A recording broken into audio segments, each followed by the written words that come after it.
Ay, magandang umaga sa inyo lahat mga kapatid. Magandang gabi, depende kung nasaan kayong panig ng daigdig mga kaputukan.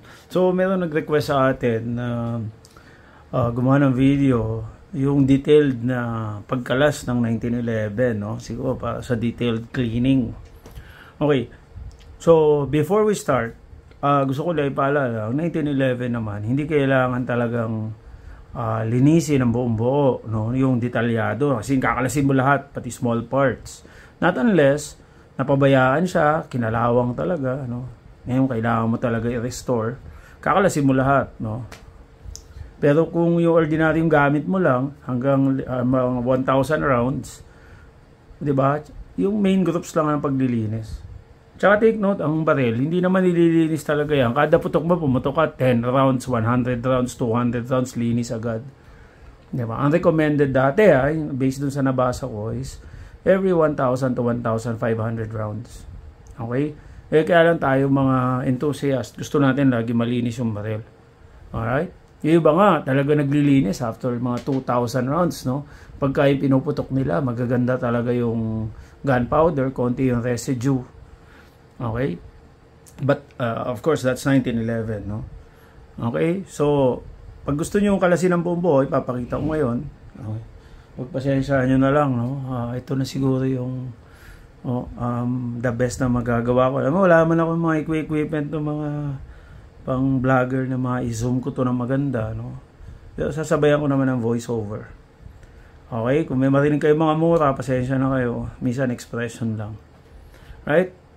Okay, let's begin. So, una, okay, clear tayo. Remove magazine. Diba? Lagay natin ito sa malayo. Diba? Pointing, na safe direction. Nasa safe direction naman ako. Check tayo, no? Kung may load o wala, no? Clear tayo ng baril. Okay, visual. Wala, diba? Pinakiramdaman natin. Wala. Let's start. Okay? So, yung normal na pagkakalas ng baril, maraming paraan. I mean, 1911, no? Pero sige, as much as possible, sundin natin yung traditional na paraan. Okay? Sisimula tayo sa plug at saka sa barrel bushing. So, didiinan natin to. Yung iba, merong barrel, yung may barrel bushing, wrench. Ginaganon yun, dinidiin dyan. Tapos pipihitin. Pero since wala, madali lang naman to, kalasin natin. Yung mga kasing custom gun kasi na iba, may higpit yan lahat. Okay?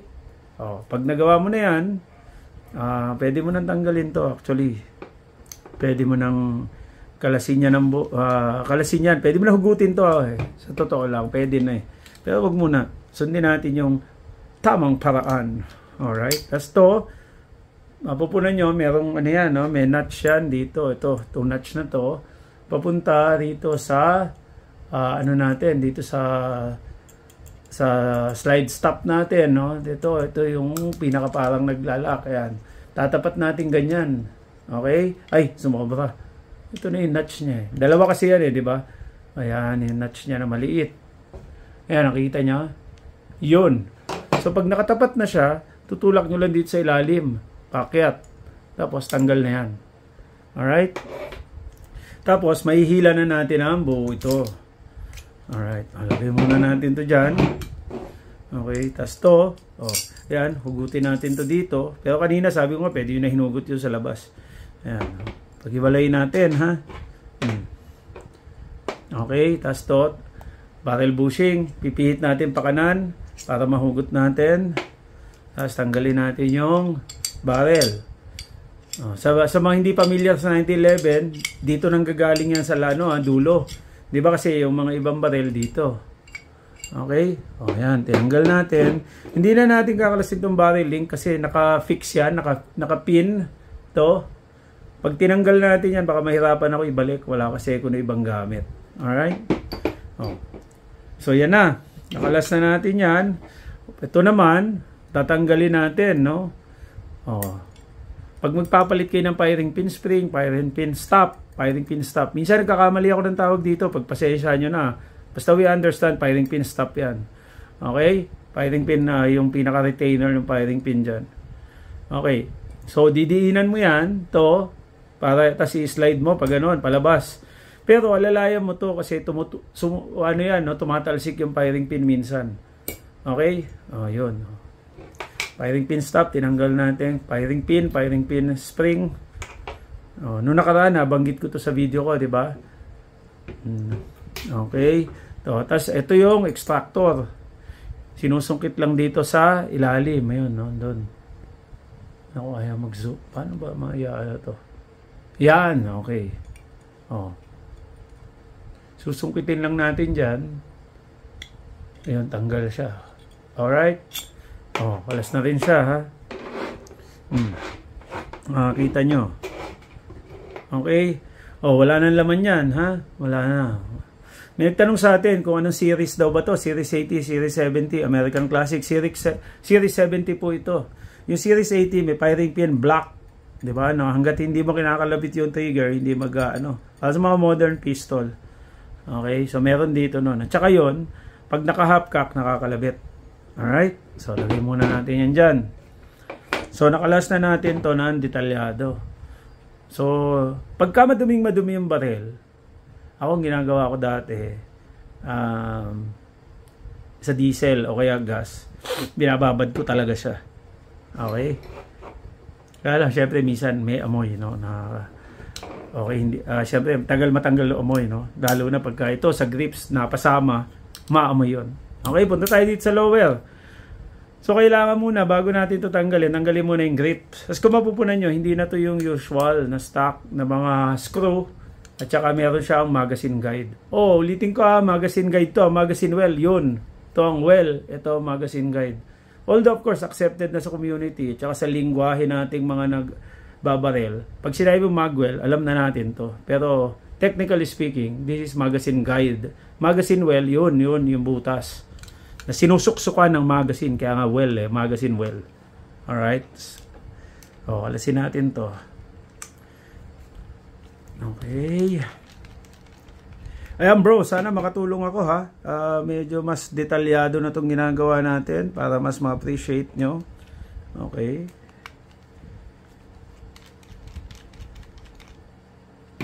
Ayan, mabilisan lang nakalas to Okay. Medyo maingat ako kasi may mga parang rubber O-ring. Okay. Ayun, nalaglag yung isa. Tingnan nyo, ayan, no?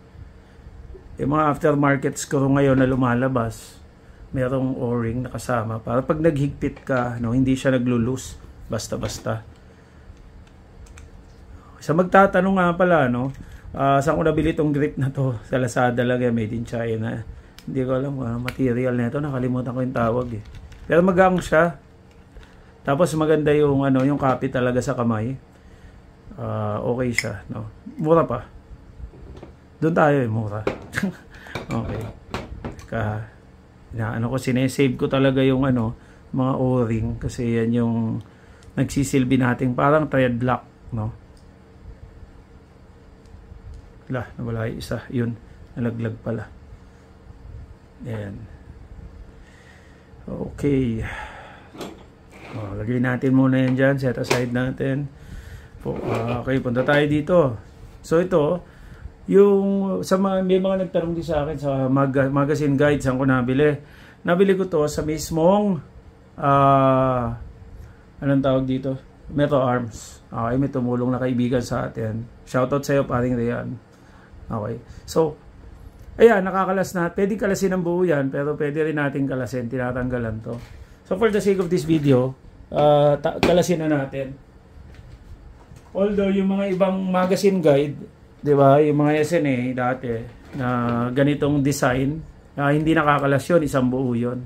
Pero ito, okay nga ito kasi pag gusto mong i-carry, tas gusto mong yung profile mas maliit, pwedeng tanggalin.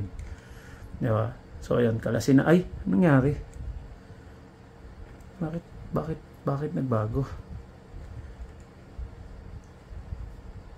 Teka, mukhang falfak tong isa kong tool. Hanap tayo ng Allen wrench.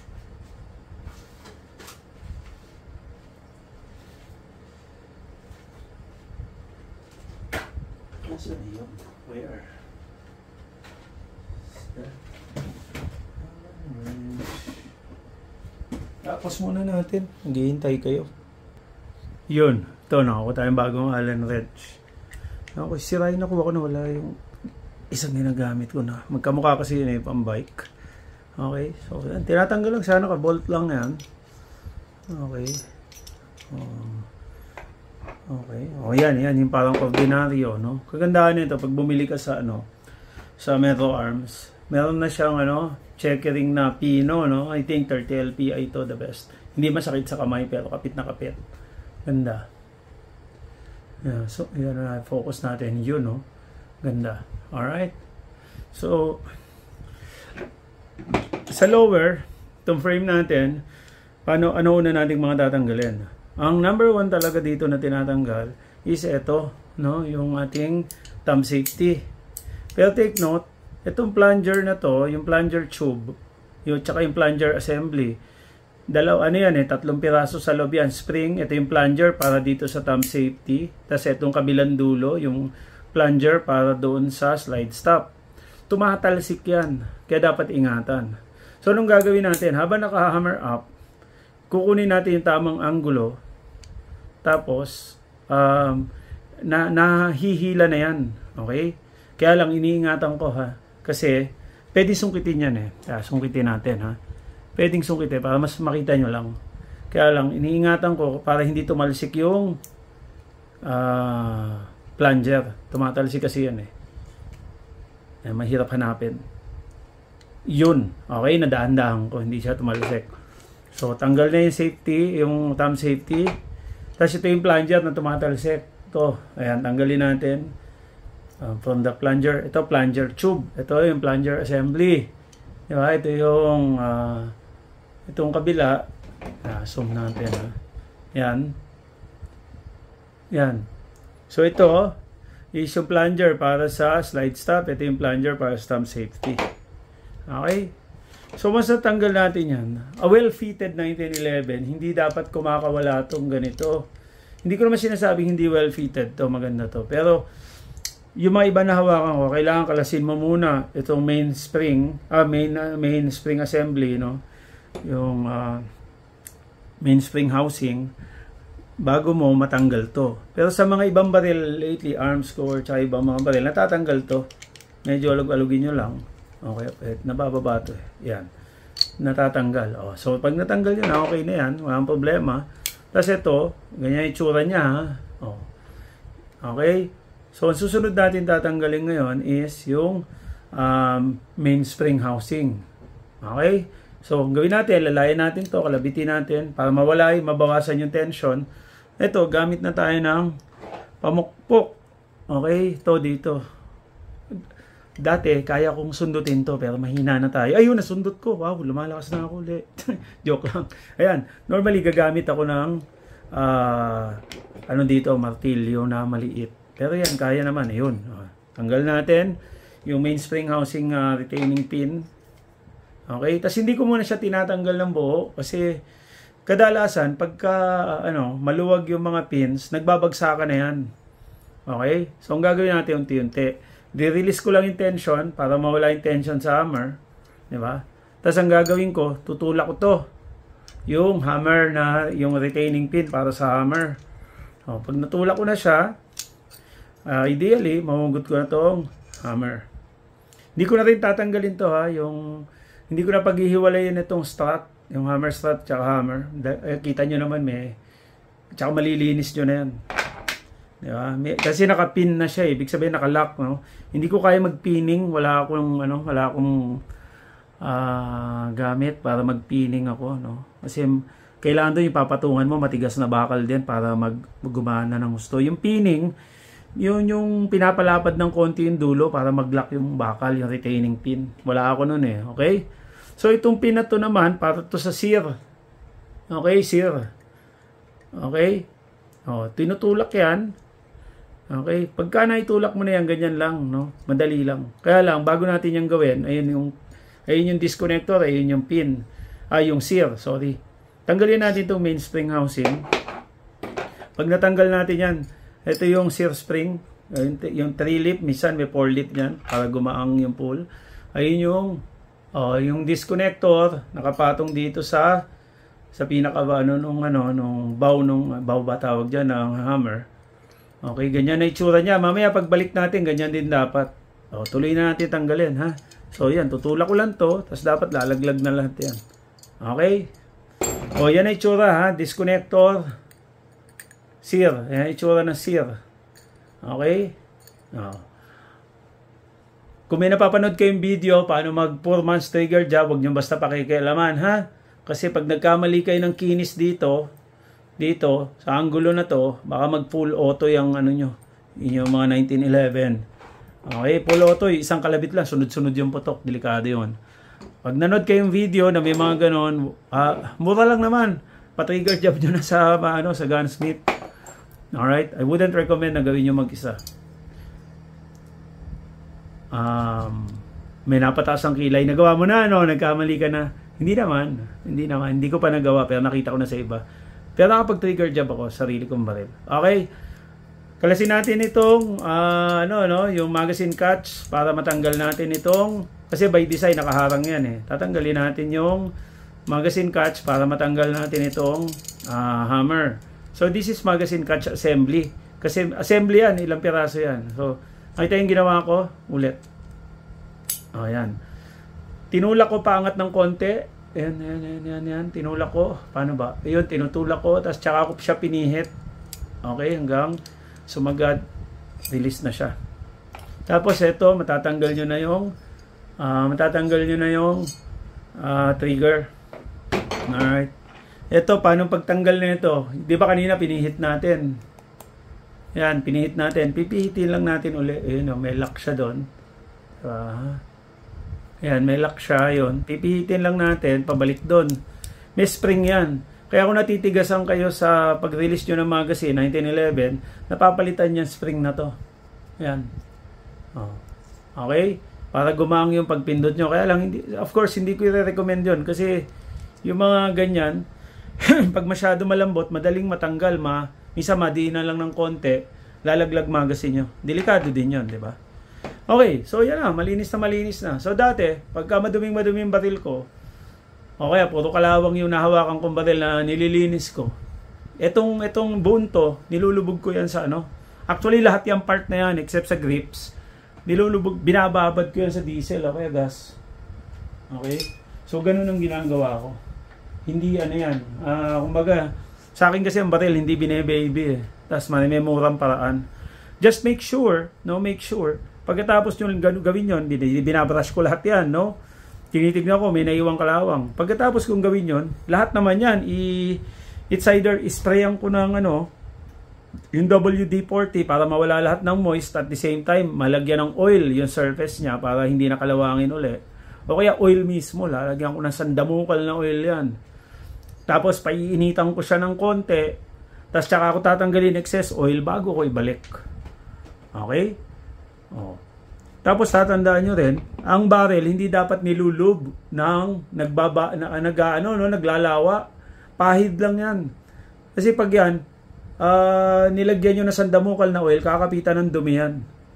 Okay? Lalo na kung panlaro nyo, may mga residue yan, yung mga gunpowder na kukuha sa reloads. Naku, ang dumi yan.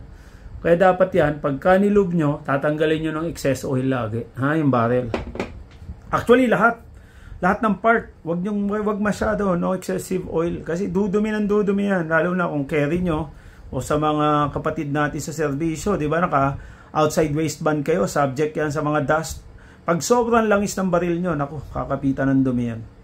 Baka mamaya kung kailan nyo gagamitin, dyan pa naglolo ko yung baril nyo. Alright, so ngayon babalik natin. Alam nyo, may rule kasi, di ba? First out, last in. Sa mga ganitong pagkakalas. Hindi ko na emphasize yung kanina, limited yung view natin sa camera. Dapat yan, kung ano yung una mong tinanggal, ililera mo kasi yun yung huli mo ibabalik. Since hindi naman natin first time to gagawin, at I'm sure kayo din, familiar kayo. Alright? So, ganun na lang. Sundan nyo na lang yung gagawin ko. So, ang una natin babalik, pag ibabalik nyo na, ito naman. Nga pala, kasi, ayan emphasize ko lang ha. Hindi nyo kailangan kalasin kada linis ng ganito. Alright? Normally, ang kinakalas lang natin, upper and lower, tas barrel, tas linis. Okay? So ngayon, ito, ibabalik na natin, ha? Ibabalik na natin. Alright? So, simula tayo sa trigger. May ano yan, may railing yan, no? Paano nyo tinanggal? Babalik nyo lang. Huwag nyo pupwersahin. Minsan yan, may naiipit na doon, may pag kinalas nyo, hip.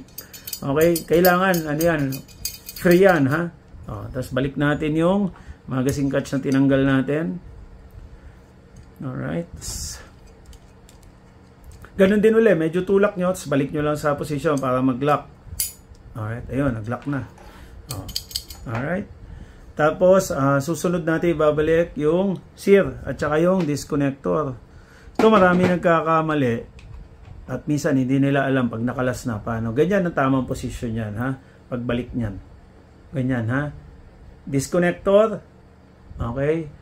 Ano ba? Yan, disconnector. Hindi, lapit pa natin. Yan.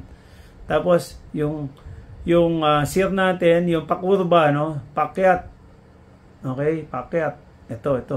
Ano ba to? Ito. Pakyat na gano'n yan, no? Nakaturo yan dyan. Yung iba kasi nagkakabit, pabaliktad na gano'n, tapos nahihirapan sila. Talaga hindi mo may kakabit yan, o kaya nasa ilalim na gano'n. Hindi. Okay? So, ganyan ang tamang pagkabit. Tapos ito, no, itong parte na to, itong ilalim na to, zoom natin, focus natin. Yan. Itong ilalim na to, nandiyan sa ibabaw. Tapos yung butas, dapat nagkikita silang ganon. Okay, dyan dadaan yung sear pin. Tapos, papasok natin siya doon. Doon may slot yan, no. Okay, yung butas na yun, doon dumadaan yung disconnector, papunta rito sa ibabaw. Okay? Pagka nailagay na natin yan, yung retaining pin, yun ang gagamitin natin. So, hindi sakto yan. Kaya medyo kakalabitin nyo para umangat ng konti. Okay? Tapos medyo may laro-laro, no?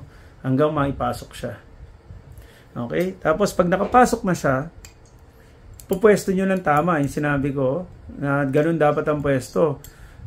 Yung disconnector natin, yan, yung disconnector natin, nakasaya dito sa ng trigger. Tapos nakapatong yung dulong part ng sear. Tapos, yung spring, sear spring, nalagay natin. Okay? May slot yan dito. Ito, dyan. Okay? Siguraduhin nyo nakapasok. Minsan may naggagawa, hindi pinapasok na ganyan, nagkakaproblema. Tapos, pag nakaganyan ang ginagawa ko normally is lalagay ko to pero hindi ko pa ilalak. Ganyan lang. Okay? Tapos testingin nyo yung tension. Okay? Tapos dapat tama yung position. Pag hindi, tutulak nyo lang yon para lumagay sa tama. Okay? So, pag nakaganyan ang susunod natin, hammer tayo. Yung hammer, yung butas, i-align nyo lang dito sa butas niya. Kahit wag nyo muna intindihin nyo sa loob, okay lang. Walang problem doon. Tapos, lagay nyo yung retaining pin ng mali yung nilagay kong butas, di ba? Dito tayo sa kabila, dito ang hammer. Yun dito sa yung grip safety. Ay, sa anong tawag dito? Tama, grip safety yun. Okay? Wala na, tangingot na ako, di ba? Sabay, matagal na rin nung muli kong ginawa to. Yun, okay, so yan, nakakabit na. Gagawin nyo, pag nakaganyan, kalabitin nyo lang, pwesto nyo, tapos yung pinaka-strut nya, pasok nyo lang dito, tapat nyo doon sa, tatapat nyo doon sa cap, no, nung mainspring. Bago ko ituloy ito, yung mainspring housing, hindi ko kinalas, no, bihirang-bihira naman gawin yan. Pero, teka, papakita ko lang sa inyo, ituturo ko lang, ha. So, normally, tinutulak yan, yung mainspring housing, tapos re-release nyo lang. May spring yan no? Pero hindi nyo kailangan buksan yan kasi selyado yan. Hindi pinapasukan ng dumi yan. Okay, kaya hindi ko na pinakita. Alright? Pero madali lang yan gawin. Delikado lang. Dinidiinan lang to yung spring. Sige na nga, gawin ko na. Para lang makita nyo. Ayan, dinidiinan yan yung mainspring. Side trip na natin to. Ayan. So, tinanggal ko yung, mainspring cap retaining pin. Tapos, ayan, tanggalin ko. Yan yung itsura ng loob ng mainspring housing nyo. Okay, so ito mainspring cap. Tapos ito yung mainspring, parang guide, no? Ito itsura niya, no? Okay? Oh. Yung mga nagbabawas ng trigger pull, pinapalitan din yan na mas mababang rating. Okay? O yan, pagbabalik, ganun lang. So, nakalimutan ko kanina, hindi ko in-expect na baka kailanganin. Pero yan, pinakita ko na rin. Pagbalik, ganun din. O, didiinan nyo lang. Babalik nyo yung retaining pin. Diyan, no? Diba? Ganyan lang. Yan, focus natin. Yun. O, lalagay nyo lang to, didiinan nyo to, hanggang lumubog, tas na, in a manner na maitulak nyo ito, tapos mailak nyo. O, gagawin ko, ha. Didiin ko sa mesang ganun. O, ingat kayo kasi tumatalsik yan. Okay? O. Kailangan kasi flat na flat yan. Yan, ito, flat na flat to. Okay? Ayan, flat na flat dapat yan. O, tutuloy ko na. O, lagay na natin uli dito. Okay? Ganyan, no? So, dapat nandun yung sa butas, yung, yung strut, yung hammer strut. Nandun sa yung mainspring cap. Doon talaga yung pwesto niya. Okay? Kalabitin lang natin para ma-release yung tension. Okay? Mahalaga, nakapwesto yung strut nyo dito. Okay? Teka. Yun. Okay, nakapwesto na siya. So, pag nakapwesto na siya, susunod kasi nating ikakabit is yun ang grip safety. Kaya lang bago natin yung gawin, pwede na natin ito i-fix kasi maluwag naman. Okay? Kasi kung hindi maluwag yan, unahin natin ikabit ito, ganito. Yan. Tapos tsaka natin ikakabit yung mainspring. Pero since maluwag naman, pwede natin either way. Unahin natin. Kasi ako, mas maganda kinakabit ko nang nakikita ko ito. Kasi minsan yan gumagalaw or may problema, kailangan ko mag-adjust, at least pwede ko pa sundot-sundutin. Retaining pin, mainspring housing. Tutulak ko pa baba since may tension na siya. Kailangan ko ito itulak pa ganon bago ko maipasok to ng buo. Ayun ang ginagawa ko ngayon. At binibigyan ko siya ng pressure, ayan, para ma-align yung butas, tsaka ko siya tinutulak. Diba? Okay, so baliktad. Tanga ang pucha. Ayan. Alright.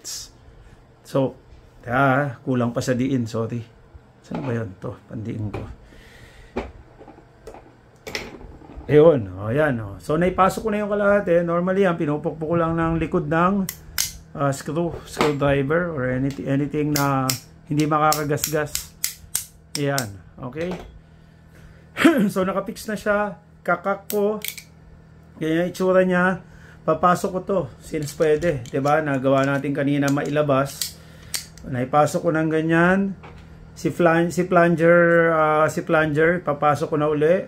Take note, yung mas malaki, yun yung para kay hammer. Yung mas maliit, para yun kay slide stop. Anyway, pag nagkabaligtad, hindi naman papasok. Yan ang maayos. O, lalagay ko to. Okay. O. Tapos yan, gagawin ko, dati kasi, pag nakatono ng husto yan, may tutulak mo na yan bigla. So ngayon, ang ginagawa natin, kasi masikip yung lock niya, no? So malakas yung tension, tutulak kong gano'n yung plunger para makapasok ng husto yung safety ko. Okay? Yan, no? Pasok na. Alright? Ayan, no? Magana na siya. Okay. So almost buo na. Balik na natin yung ating grip. Sa mga nagtatanong, ito po yung ejector, ha? Hindi na kinakalas yan. Okay? Pag may problema kayo sa ejector, diretso nyo na sa gunsmith.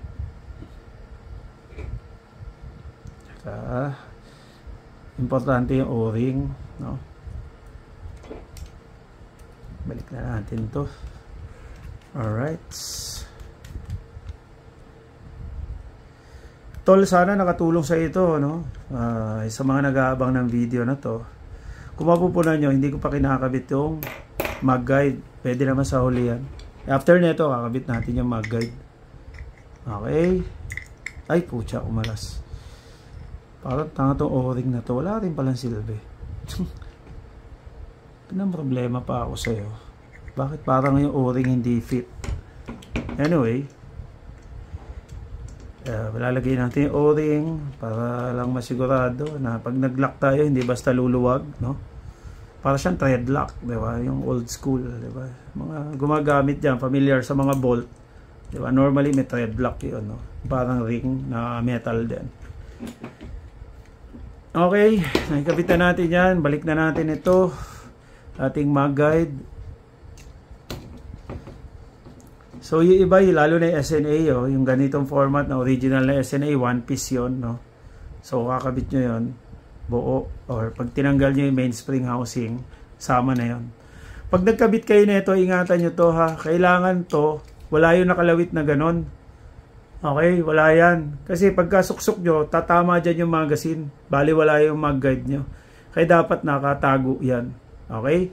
Na ang talagang pupuntahan lang ng magazine nyo is sa mag guide, tas diretso na sa loob, no, ng butas o yung well. Okay? So okay na siya. Punta tayo dito. Ang huli natin tinanggal dito is extractor. Babalik natin, no?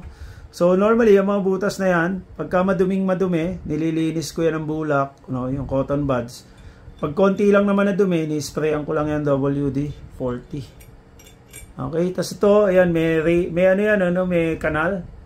Okay, dyan dumadaan din yung ano natin, yung firing pin stop. Okay, so naka-align yan dapat. Tutulak natin. Tapos sisilipin nyo, kailangan naka-align. Ito, pwede nyo testingin yung firing pin stop, no? Kung papasok, dapat pumasok siyang ganyan. Wala siya dapat problema. Okay? So, ngayon, lagay na natin yung firing pin spring. Okay, tignan ko lang, ha? Ano yung, halos pantay naman, no? Firing pin spring, ganun din, no? Babalik nyo lang yung kanina. Tutulak nyo yung konti. Kaya maglalak siya pagka tinulak nyo, sasagana yun. Tapos kailangan nyo ng pantulak ng gusto na maliit. O, ito. O, yun. Tapos, dapat wala siyang problema na testing naman natin. Kaya kung hindi naka-align maigi yung extractor nyo, hindi nyo may papasok yung firing pin stop. Okay? O, okay na siya. Tapos para matesting, pwede nyo sundutin, makikita nyo yung firing pin nyo dito sa kabilang end, no? Sa breech face, ayun. O, yun. Alright, tapos ano pa susunod natin? Balik na natin tong barrel. Ito, ang position nito, dapat nakaganon. Balik nyo. Okay. Pwede nyo nang i-ano to, ilagay itong ating barrel bushing. Ito yung nut, yung ano niya, yung panlock, no? Ganyan, tapos tihit nyo, pag ganon, para hindi na siya tatanggal. Spring, balik natin. Saan ba to? Kahit saan. Okay. Yung pinaka guide rod niya, no? O yung spring guide, ito yon. Okay? Tapos pagka ganyan na, normally under normal condition, pwede nyo nang ilagay ito dito. Okay? Kasi pagka naka full length guide rod ka, tatapusin mo muna yung buong assembly. Pag naka full length ka, kakabit mo na yan buo lahat bago mo pagkakabit yung slide o yung slide at frame. Yung slide assembly sa frame, no? Okay? Ayan. Tapos ganoon, i-align mo yung butas, no? Ito, butas. At saka yung makikita mo yan, pag sinilip mo, ayun, yung butas na yun, makikita nyo, kailangan, kitang-kita mo yan, no? Ibig sabihin, yung slide, naka-align sa kanya yung barrel link na butas. Initially, ganyan muna, subukan nyo, lagay nyo dyan. Okay? Kasi, etong notch na to, yung pinagtanggal natin kanina, hahanapin mo uli, tatapat mo dyan. Okay? Sa dyan. Diba? Kailangan nakatapat yan. Tapos ito, itutulak uli natin yan ng screw mamaya, yung kanyang plunger. Okay? Para hindi magasgasan. Actually, ito sa akin may gasgas, diba? Minsan yan, nagmamadali ako eh. Ano lang yan, tulak-tulak, persahan. So, ang gagawin natin, ito, yan, tutulak kong konting ganon, patras, alalayan ko. Hindi na madagdagan yung gasgas. Okay? Tutulak kong ganyan. Tapos i-align ko na gano'n. Ayan, pasok na siya. Okay? Tapos balik na natin yung plug niya.